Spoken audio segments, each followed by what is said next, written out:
Objection, moderator. Oh! Ang Ilong ka na yung basa! Ang iyang ipangita kay na ang ilang mga referensya na abala mo bungkak anak diri. Pagkaligyan ko sa ang ginawa nila. Katatime sa akin, nagdatan, iiyak kong tawag na kung ano eh, pag-abot kung ako'y magkuhan, gilit na hulong ang account time. Ang object ko dapat ihulong ang time. Okay, so what is your question, sir? Ipabasa lang. Kaya nagulat ko. Ganiin mo na, kinin mo nga encyclopedia sa'yo. So there is a request nga ang katong Mga encyclopedia mga sa'yo. encyclopedia Apil ni sa'yo. Biblia ha, apil ni Biblia ha. Sulod Sa- sa kanan.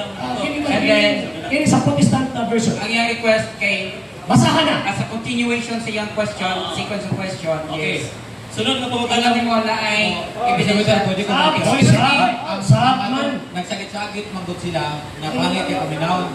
So, pwede si moderator na Yes. pagtumon lang sila. Granted, granted. So palihog ko dili magsagit-sagit ha. Kay para hanay ang atong debate.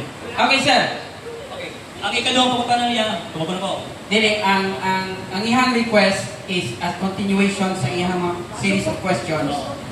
Kay ingon man mo na ka ebidensya. Na mo ni. So, muguba sa iyahang mga standard na references, basahon nimo diha sir as a proof sa imuhang or as a solidification sa imong mga answer sa iyahang question. Palihog. Ang iyang pangutana mo ito sa iyang kaluak karon nga mabasa ba nako ang mga encyclopedia nga bakak na siya tungod pinakamabasa diri litra por litra man yung punto niya monitor. So mo yung follow-up, bigay na sa manaba naman. Karon ang tubag nako wala pero naay pag-angkon sa inyong iglesia mo na tubag sa iyang pangutana. Okay.